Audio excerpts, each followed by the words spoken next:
तो दोस्तों आज हो गया 12 जनवरी 2024। यूपी में देश दुनिया के सभी ताज़ा मुख्य समाचार लेके आए सिर्फ आप पिछली खबर शुरू करते हैं। और सब चैनल को अब तक सब्सक्राइब ना किया और चैनल को सब्सक्राइब कर दें, लाइक कर दें, शेयर कर दें ताकि इसी तरह खबर आप हर रोज देख सकें। चलिए शुरू करते हैं आज की पहली बड़ी खबर। बिहार के पूर्व मुख्यमंत्री और हिंदुस्तानी अवाम मोर्चा के सुप्रीमो जीतन राम मांझी ने इंडिया गठबंधन को लेकर बड़ा दावा किया है। उन्होंने कहा है कि खरमास के बाद नीतीश कुमार बड़ा फैसला लेने वाले हैं।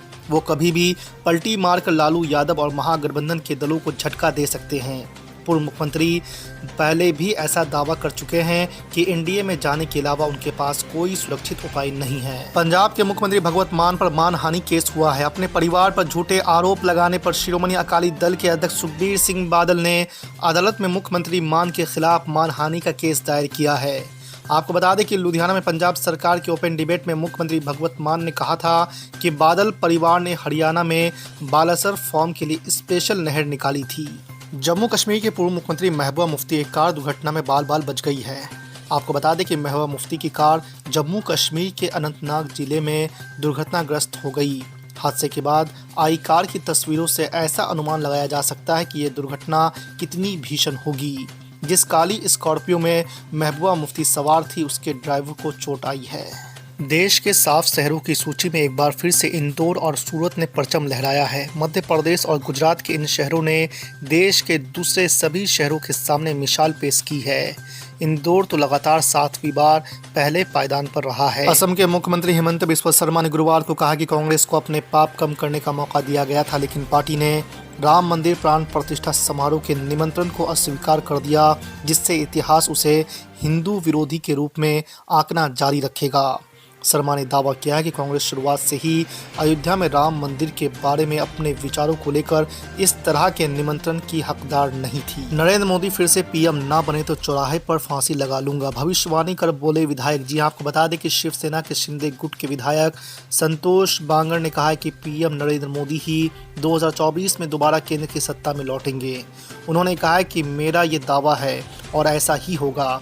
यही नहीं, इससे भी आगे बढ़ते हुए उन्होंने कहा कि यदि मेरी बात गलत साबित हुई तो मैं चौराहे पर फांसी लगा लूंगा। इसी महीने 22 जनवरी को राम नगरी अयोध्या में होने वाले प्राण प्रतिष्ठा समारोह का न्योता ठुकराने को लेकर भारतीय जनता पार्टी ने कांग्रेस पर चौतरफा हमला शुरू कर दिया है।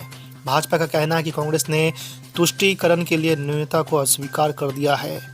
इसने ये भी कहा है कि जवाहरलाल नेहरू की कांग्रेस हिंदू धर्म के खिलाफ है। बिहार के सीमांचल की राजनीति में अब उबाल आने वाला है। मुस्लिम बहुल इस क्षेत्र में कांग्रेस ने एकमात्र सीट पर विपक्ष की ओर से जीत हासिल की थी। इसी सीमांचल में असदुद्दीन ओवैसी की पार्टी एमआईएम ने धीरे धीरे अपने पांव विधानसभा चुनाव में जीत हासिल करके पसारी। अब कांग्रेस और एमआईएम दोनों अपनी अपनी तैयारी शुरू कर चुकी है। राहुल गांधी भारत जोड़ो न्याय यात्रा के दौरान किशनगंज से सीमांचल का दौरा शुरू करेंगे, जबकि एमआईएम को लेकर असदुद्दीन ओवैसी बड़ा फैसला लेने वाले हैं। रूस और यूक्रेन के बीच पिछले लगभग 2 सालों से भीषण जंग जारी है। युद्ध में यूक्रेन को पूरी तरह से नुकसान पहुंचा, लेकिन अब तक हार नहीं मानी है। इस बीच रूस की मदद के लिए ईरान सामने आया है।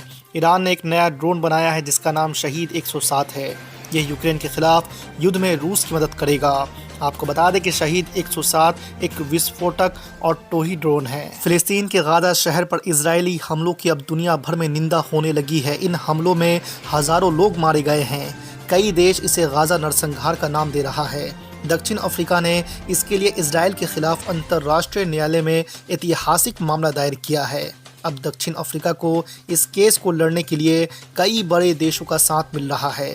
आपको बता दें कि कोलंबिया और ब्राज़ील के विदेश मंत्रालयों ने अलग अलग बयानों में घोषणा करते हुए कहा है कि उनकी सरकारें गाजा में चल रहे नरसंहार पर अंतर्राष्ट्रीय न्यायालय में इजरायल के खिलाफ दक्षिण अफ्रीका के ऐतिहासिक मुकदमे का समर्थन करती है। केंद्रीय गृह राज्य मंत्री और बिहार बीजेपी के पूर्व अध्यक्ष नित्यानंद राय ने पश्चिम बंगाल की मुख्यमंत्री ममता बनर्जी पर उनके एक बयान को लेकर पलटवार किया है। उन्होंने कहा है कि उनकी दुकान जल्द बंद होने वाली है। दावा किया है कि बीजेपी के परफॉर्मेंस और अयोध्या में राम मंदिर बन जाने से पूरा इंडिया गठबंधन घबराहट में है। दिल्ली के कथित शराब घोटाले में आम आदमी पार्टी के सांसद संजय सिंह और मनीष सिसोदिया को एक बार फिर से झटका लगा है। दोनों ही नेताओं को अदालत ने 20 जनवरी तक न्यायिक हिरासत में भेज दिया है। हालांकि संजय सिंह के करीबी सर्वेश मिश्रा को अंतरिम जमानत मिल गई है। कांग्रेस पार्टी ने अयोध्या राम मंदिर प्राण प्रतिष्ठा का निमंत्रण ठुकरा दिया है। कांग्रेस ने आधिकारिक तौर पर बयान दिया है कि सोनिया गांधी और कांग्रेस अध्यक्ष मल्लिकार्जुन खड़गे 22 जनवरी को अयोध्या में होने वाले कार्यक्रम के लिए नहीं जाएंगे। कांग्रेस ने अयोध्या न जाने के पीछे कार्यक्रम को आरएसएस और बीजेपी का प्रोग्राम कहा है। कांग्रेस के इस बयान पर केंद्रीय मंत्री हरदीप सिंह पुरी ने तंज कसा है। उन्होंने कहा है कि वो अपनी बयानबाजी में फंसे हुए हैं, उन्हें गंभीरता से क्यों लें। सेना बनाम सेना की लड़ाई में महाराष्ट्र विधानसभा अध्यक्ष राहुल नार्वेकर ने उद्धव ठाकरे गुट को बड़ा झटका दिया है। अपने फैसले में नार्वेकर ने कहा है कि एकनाथ शिंदे गुट ही असली शिवसेना है, शिंदे मुख्यमंत्री बने रहेंगे।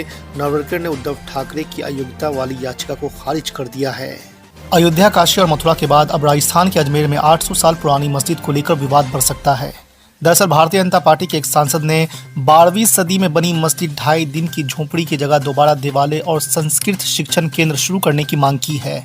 इसको लेकर उन्होंने केंद्र सरकार के संस्कृति और पर्यटन मंत्री जी किशन रेड्डी को लेटर लिखकर इसे भारतीय समाज पर कलंक बताया है। भारत के अल्पसंख्यक कल्याण मंत्री स्मृति ईरानी पिछले दिनों सऊदी अरब के दौरे पर थी। इस दौरान वो मदीना भी गई थी और वहां हज की तैयारियों का जायजा भी लिया था। आपको बता दें कि भारतीय प्रतिनिधि मंडल के साथ पहुंची स्मृति ईरानी ने सऊदी अरब के कुछ सीनियर नेताओं से भी मुलाकात की और जिद्दा में आयोजित उमरा कॉन्फ्रेंस में हिस्सा भी लिया। प्रधानमंत्री नरेंद्र मोदी ने कैबिनेट मंत्रियों को नसीहत दी है कि वो विपक्ष के उकसावे में आकर तीखे बयान ना दें। उन्होंने सलाह दी है कि अयोध्या को लेकर आस्था दिखाएं और गुस्से से बचें। यही नहीं, लोकसभा चुनाव को ध्यान में रखते हुए कैबिनेट के साथियों से पीएम मोदी ने कहा है कि वो अपने यहाँ के स्थानीय लोगों को ज़्यादा से ज़्यादा अयोध्या भेजने पर फोकस करें और उसके लिए इंतज़ाम भी करें। अमेरिका के बाद अब कनाडा ने भी भारत के पड़ोसी देश बांग्लादेश में हुए आम चुनाव को लेकर निराशा व्यक्त की है।